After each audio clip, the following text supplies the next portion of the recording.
ChristianGeekCentral.com.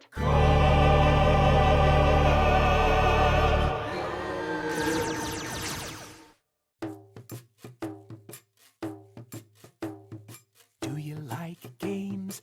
I like games. Do you like games too? I like games too.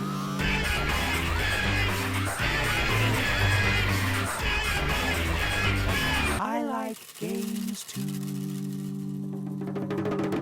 So now let's move on to maybe a game that you've actually heard of. I really like this original series of games. I think that this whole series just went down the crapper. It wasn't, it wasn't that the series, originally I was really like when it went out of turn-based, that was really upsetting to me at the time because I'm not a hand-eye coordination kind of guy, so I was really nervous about that. And so their journey begins. What awaits the four, they do not know. Each holding an orb that 2,000 years ago shined with beauty from within, but now only darkness. Come! Start your journey. Return the light and peace to our world. But you notice how, in this little thing here, they got this sense of the cinematic right from the very beginning. That like you play this little introductory scenario. I mean, you didn't see, but earlier my boys killed the first little boss, and then you get the title screen. And so it was already much more cinematic and story, driven, I guess, than say like Dragon Warrior. And I really liked the novelty of being able to see your guys step forward and do their attack and seeing it affect the bad guy. Whereas, and there would be slightly different animations impacting the bad guys depending on what your attack was. That's a sword attack animation, but I mean there are spell animations, which I wish I could show you. Dragon Warrior, it just had like hurt more. It was like one kind of offensive spell. It would hurt more, hurt most, or something. And it was cool for what it was, but I mean, I think I must have played Dragon Warrior first, because playing this, there's no going back. It's like, oh my gosh, I can see the guy's spells, and the spell looks different for whatever kind of, if it's an ice spell, it's blue, if it's a fire spell, it's red and flamish looking, Okay, so, next game up, Maniac Mansion. Talk about cinematic game experiences.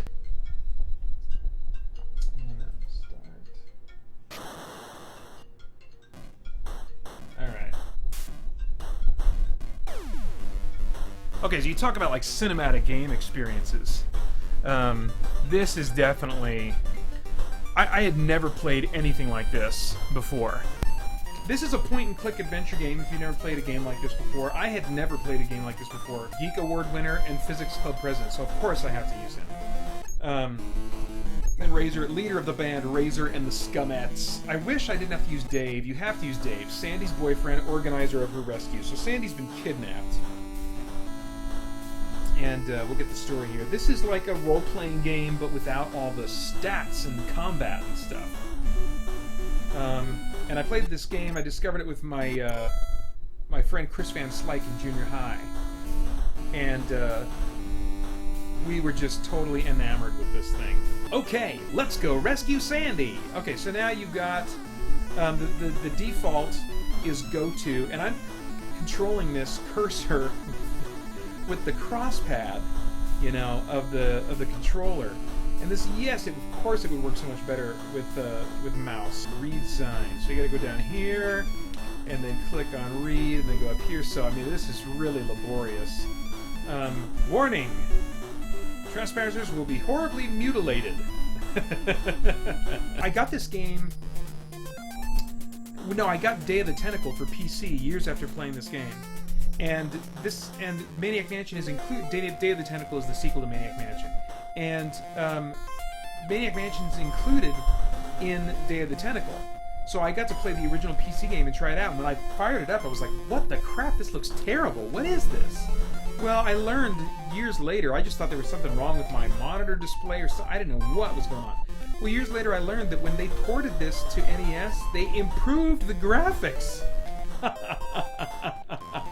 When are you ever going to hear that story about a game ported from PC to console? Never. outside of Maniac Mansion that I know of.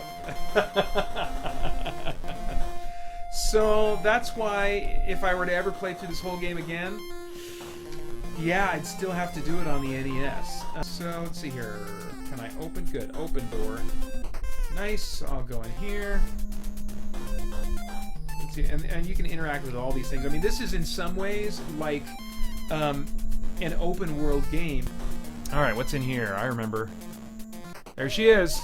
On some food? Something, my dearie. I got you. So I mean, every once in a while in the just you wait until I talk to your mother. Sometimes you'll have way too much time to read some text and not enough time to read some other bits of text. But what I was saying, yeah, yuck. Every character reacts differently to different situations. But what I was saying before is that this is an open world game in the sense that, like, when you're playing Skyrim, you know, you can interact with all the different objects and stuff that you see. And that's even more true in a game like this, I think, in many respects. I mean, let's see, there's blood. Can I get very dull knives? Can I get very dull knives? They're glued to the wall. How about the chainsaw? Get chainsaw. Got it. Nice. And how about this flashlight? So, I mean, in a game like this, you're just kind of picking up all the crap you possibly can, because at some point, it's probably going to be part of a puzzle. Well, my dear, hope you're having fun. Within minutes, it'll all be over. You'll be hooked up to my machine, getting your pretty brains removed. You'll never get away with this. Go, Bernard! Did he make it? He made it! Awesome! Alright, let's see here. I'm gonna use... There's gotta be a light switch around here somewhere, right? There we go. Use light switch. Oh, come on. See, this is the thing that it can be frustrating about these point-and-click adventure games, is they allow you to do so much, but sometimes what you think you should be able to do, you can't. And so, at the end of the day, playing a game like this, you're ultimately trying to figure out, okay, what do the programmers want me to do? And it kind of takes you out of the experience a bit. So turn on stairs, no. Turn on light switch, and of course that's not an option I can cycle through, so I gotta rummage through the dark after I go down and select turn on. Although it has multiple endings, and at the time it was very charming, you know. And when you didn't have something better than this kind of game where you could explore this mansion, interact with all these objects in different ways, have all these quirky characters, you know, and there's a lot, despite you having at times to figure out, okay, what do the programmers want me to do, there's still a lot of openness. There are so many different paths and story paths that you can take in this game to achieve victory. And there are so many different endings to this game. Now, I have gone back since and tried to get back into some point-and-click adventure games, and I can't now, you know, and it's because of the uncanny valley, you know, when they can make a point-and-click adventure game where I don't ever have to say to myself, okay, what does the programmer want me to do? What is the programmer's solution for this? And it's just so intuitive that I can do whatever I want, and they can account for all the different kinds of things I might want to try to do to achieve, you know, to troubleshoot a scenario.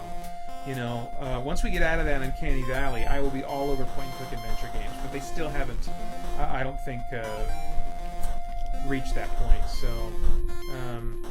I'll just walk through maybe just a few more rooms and refresh my memory on what's in this house. Oh, no I won't. I don't want to find another light switch. Alright, new game. So that's enough on the Maniac Mansion. Oh, okay. Next game on the list. ChristianGeekCentral.com